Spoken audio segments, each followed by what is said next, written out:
আপনাদের হাতে এত জানা আমাদের মারতে পারছেন না, বলেন কাপড় চোপড় সব খুলে দেয়।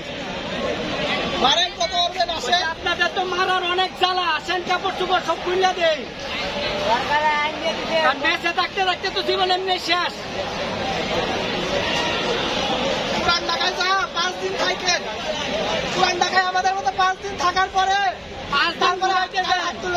পুরান ঢাকায় 5 দিন বেড়াইতে যায় সন্ধ্যায়, এই বুঝতে পারবেন ভাই আপনাদের ছোট ভাইগুলো কত কষ্ট করে। আপনাদের বউ আছে, গার্লফ্রেন্ড আছে, মামার তো ভাই তো বোন নিয়ে যায় একটু দেখাইছেন আমরা কিরকম জীবনযাপন করি।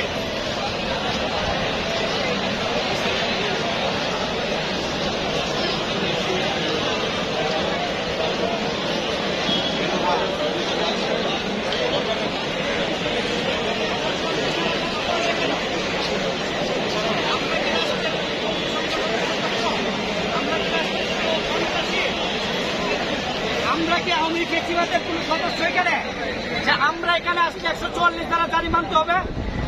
এটা কি ইউরোপ হয়ে গেছে নাকি যেখানে আসলে আমার পাসপোর্ট নিয়ে আসতে হবে? আমার বাবা, আমার ভাইয়ের, আমার চাচার, আমার ভাইদের রক্তের ট্যাক্সের টাকা, এই ট্যাক্সের টাকা তারা এখানে থাকে। আমি এখানে আসতে কিসের পারমিশন দিতে হবে? আমি আমার যৌক্তিক দাবি নিয়ে এসেছি এখানে, আমার যৌক্তিক দাবি আদায় করতে, আমার যৌক্তিক দাবি নিয়ে কথা বলতে। এখানে তারা 144 এনসিপি যখন আসছিল তখন 144 তারা কোথায় ছিল? এনসিপি যখন আসছিল তখন তো কারা তাদেরকে খাবার দিয়েছিল, কারা তাদেরকে পানি দিয়েছিল? আসাদ আব্দুল্লাহ আসতে পারলে আমরা কেন আসতে পারবো না? আসাদ আব্দুল্লাহ যখন আমরা যখন যৌক্তিক দাবি নিয়ে আসবো তখন তারা 144 তারা দেখাবে নাকি? আসাদ আব্দুল্লাহ কি বিশেষ কোনো ছাত্র? এগুলো হচ্ছে শিক্ষার্থীরা।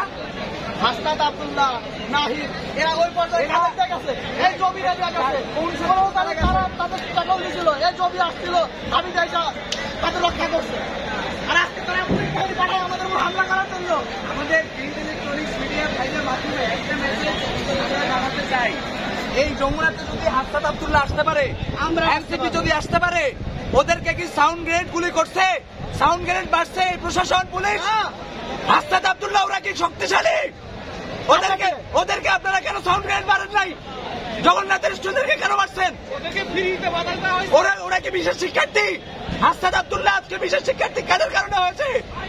আপনারা আমাদেরকে সাউন্ড গ্রেনেড মারেন, গুলি করবেন, এত গুলি আপনাদের গুলি করার ইচ্ছা থাকলে করেন, জামা কাপড় খুলে দেন। আপনারা 144 দ্বারা জারির আইনের প্রটোকল দেখাচ্ছেন আমাদেরকে আচরণ ভদ্রতা শেখাচ্ছেন।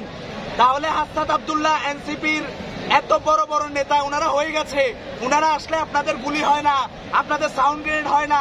যখন জবি শিক্ষার্থীরা আসে তখন আপনারা লাঠিচার্জ করেন, আপনারা সাউন্ড গ্রেনেড মারেন, টিয়ার গ্যাস মারেন, গুলি চালান। জুলাই বিপ্লব কি রাতারাতি হয়ে গেছে? জুলাই বিপ্লব কি শুধুমাত্র ঢাকা বিশ্ববিদ্যালয়ের শিক্ষার্থী আসাদ আব্দুল্লাহরা করছে? জগন্নাথ বিশ্ববিদ্যালয়ের শিক্ষার্থী মারা যায় নাই? গাভীর কোনো শিক্ষার্থী মারা যায় না, জগন্নাথ শিক্ষার্থী মারা তাহলে আপনারা যারা পুলিশ প্রশাসন, ভাই আপনাদেরকে প্রশ্ন করি, আপনাদের এই দাবিদারি, দালালি, সিন্ডিকেট এই জায়গা থেকে বের হয়ে আসেন। তারাও শিক্ষার্থী, আমরাও শিক্ষার্থী, কেউ অসাধারণ বা বিশেষ শিক্ষার্থী না। যদি আপনারা তাদেরকে অসাধারণ বিশেষ শিক্ষার্থী বলে তারা যমুনায় আসতে পারবে, আর জগন্নাথের শিক্ষার্থীরা আসলে আপনারা গুলি করবেন, করেন আপনারা গুলি। কয়টা গুলি করতে পারেন করেন। হাসিনা জুলাই বিপ্লবে গুলি করে করে 1500 ছাত্রকে হত্যা করছে, টিকতে পারে নাই ভাই। আপনি ডক্টর ইউনূস, আপনি আমাদের ম্যান্ডেটে আজকে প্রধান উপদেষ্টা। ডক্টর ইউনূস প্রধান উপদেষ্টার বাইরে তার সর্বোচ্চ পরিচয়, তিনি একজন শিক্ষক, তিনি একজন প্রফেসর। আমরা একজন শিক্ষকের কাছে এবং আমাদের প্রধান উপদেষ্টার কাছে আমরা আসছি।